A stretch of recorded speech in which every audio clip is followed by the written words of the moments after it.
जापानी मेवे खाइण जा हैरत अंगेज़ फ़ाइदा। अमलोक जापानी मेवो। अमलोक ॾिसण में ॾाढो वणंदड़ ऐं टमाटे जहिड़ो आहे। टमाटो ॻाढ़े रंग जो पर अमलोक नारंगी रंग जो ऐं खाइण में ॾाढो लज़ीज़ हूंदो आहे। पंहिंजी ख़ासियतुनि जे करे पाकिस्तानी अवाम में तमामु घणो मशहूरु आहे। हीउ मेवो पाकिस्तान जी मौसम लाइ मौज़ून आहे, इन करे इन जी पोखाई ॾींहों ॾींहुं वधी रही आहे। इन खे हमेशह एतदाल सां ऐं हमेशह पकल मेवो खाओ। कचो मेवो नुक़सानकार आहे। हिन मेवे में विटामिन ए, विटामिन बी ऐं C, protein, calcium, phosphorus, iron ऐं पोटाशियम मौजूदु हूंदो आहे। हीउ मेवो खाइण सां पेट जो सूरु घटिजे थो। चेल्ह जे सूर जी शिकायत औरतुनि में वधीक ॾिसण में ईंदी आहे। ख़ासि तौर ते जॾहिं औरत ॿार खे जनमु ॾींदी आहे त उन जी चेल्ह में अक्सर सूरु रहंदो आहे, छाकाणि त खेसि चेल्ह में इंजेक्शन लॻंदियूं आहिनि, जंहिं सबबि चेल्ह में तमामु घणो सूरु हूंदो आहे, जंहिं करे औरतूं पंहिंजा रोज़मर्रा जा कम चङीअ तरह सरअंजाम न ॾींदियूं आहिनि।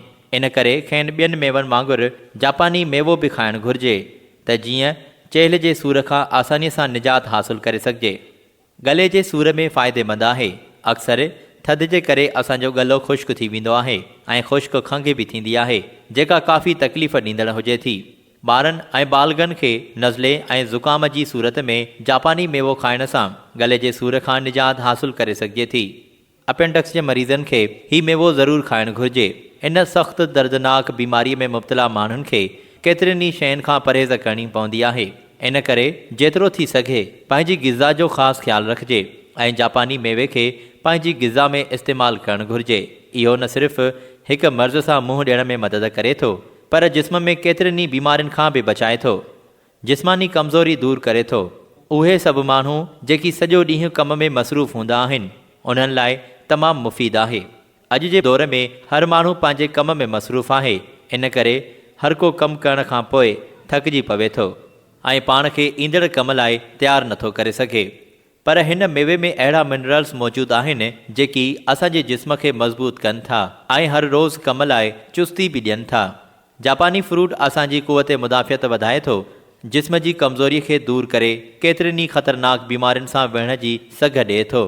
जापानी मेवो याने अमलोक शुगर ऐं फ्रैक्टोस सां भरपूर हूंदो आहे, जेको जिस्म खे तवानाई ॾिए थो ऐं दॿाउ ऐं सुस्तीअ जे असरनि खे बि घटाए थो। रांदियुनि में हिसो वठंदड़ ॿारनि ऐं बालगनि लाइ तमामु मुफ़ीद आहे। हिन मेवे में मौजूदु मुरकिब असांजी अखियुनि खे ताक़त ॾियनि था। ख़ासि करे हीउ मेवो उन्हनि माण्हुनि लाइ तमामु मुफ़ीद आहे जिन जूं अखियूं अॻु ई ख़राब थी चुकियूं आहिनि, पर उहे चाहिनि था त असांजूं अखियूं वधीक ख़राब न थियनि। जापानी मेवो पोटाशियम सां भरपूर हूंदो आहे, जेको हाई ब्लड प्रेशर जे मरीज़नि लाइ तमामु मुफ़ीद आहे। इन जो इस्तेमालु हाई ब्लड प्रेशर खे कंट्रोल में रखे थो। मेवनि में हिन मेवे जो इस्तेमालु रत खे जिस्म जे हर हिसे ताईं पहुचाइण जो मुकमिल कमु करे थो। हिकु तहक़ीक़ में इहो साबित थियो आहे त जापानी मेवे जे इस्तेमाल सां हाई ब्लड प्रेशर जहिड़ियुनि बीमारियुनि खां आसानीअ सां निजात हासिलु करे सघिजे थी। कैंसर जी रोकथाम लाइ एंटी ऑक्सीडेंट्स जो हिकु बहितरीनु ज़रियो हुजण करे हीउ मेवो फ्री रेडिकल्स खे ख़ारिज करे थो, जेकी असांजे सिहतमंद सेलनि खे तबाह कनि था ऐं कैंसर जहिड़ियुनि वॾियुनि बीमारियुनि जो सबबु बणिजनि था। पर जापानी मेवे में मौजूदु विटामिन ए ऐं बेटोलैंक एसिड कैंसर सां विढ़ण जी सलाहियत वधाए थो। सख़्तु जिस्मानी मुशक़त सबबु उज़वनि जे सूर में मुफ़ीद आहे। जिस्म जे हॾनि जी कमज़ोरी दूरि करे थो, ख़ासि करे असांजे कुल्हनि जेकी सॼो ॾींहुं कम जो भार खणनि था। जोड़नि जे सूर लाइ मुफ़ीद आहे। इहो जिस्म जे सभिनी जोड़नि खे ताक़त ॾिए थो ऐं असांजे जिस्म खे पंहिंजे कम खे चङीअ तरह अंजाम ॾियण जे क़ाबिल बणाए थो। चमड़ीअ खे जवान, चमकंदड़ ऐं ख़ूबसूरत बणाए थो। चमड़ीअ खे सिहतमंद रखण लाइ मास्क चमड़ीअ खे चिंबड़ंदड़ बीमारियुनि लाइ तमामु मुफ़ीद आहे। हिन मेवे में मौजूदु कुदरती विटामिन ए ऐं ई सां गॾु इन में मौजूदु कैरोटीन जी मौजूदगी असांजी चमड़ीअ खे कुदरती तौरु जवान, चमकंदड़ ऐं ख़ूबसूरत बणाए थी। जेकॾहिं तव्हां घर में चमकंदड़ चमड़ी हासिलु करणु चाहियो था त जापानी मेवे जो मास्क ठाहियो ऐं 20 मिंटनि लाइ पंहिंजे मुंहं ते लॻायो। उन मास्क खे हफ़्ते में 2 या 3 भेरा इस्तेमालु करण सां केतिरियूं ई बीमारियूं ख़तमु थी वेंदियूं आहिनि। असांजे हाज़मे जे सिरिश्ते खे बहितरु बणाए थो। मादे जी तकलीफ़ हिकु तमामु आम ॻाल्हि आहे। न रुॻो हीउ मेवो पर समूरा मेवा असांजे मादे खे सिहतमंद रखण में तमामु घणा मददगार हूंदा आहिनि। हिन मेवे जो इस्तेमालु मादे जी अल्सर जहिड़ियुनि बीमारियुनि खे दूरि करे थो। कब्ज़ीअ ख़िलाफ़ ख़ासियतुनि जे करे इहो उन्हनि माण्हुनि लाइ बि बहितरीनु आहे जेकी कब्ज़ या जिगर जे मसइलनि जो शिकार आहिनि। ॿियो सबबु इहो आहे त हीउ मेवो डिहाइड्रेशन खे ख़तमु करे थो ऐं पेशाब जे मिक़दार खे वधाए थो। हिन मेवे में पोटाशियम जी मौजूदगी जिस्म जे अहम मादनियात खे ख़तमु थियणु न ॾींदी आहे। वॾे आंड्रे में ख़राबियुनि खे ख़तमु करे थो। इहे मेवा नंढे आंड्रनि जे ज़ख़्म खे घटाए छॾींदा आहिनि। जापानी मेवो जिस्म जे उज़वनि खे सही कमु करण में मदद करे थो।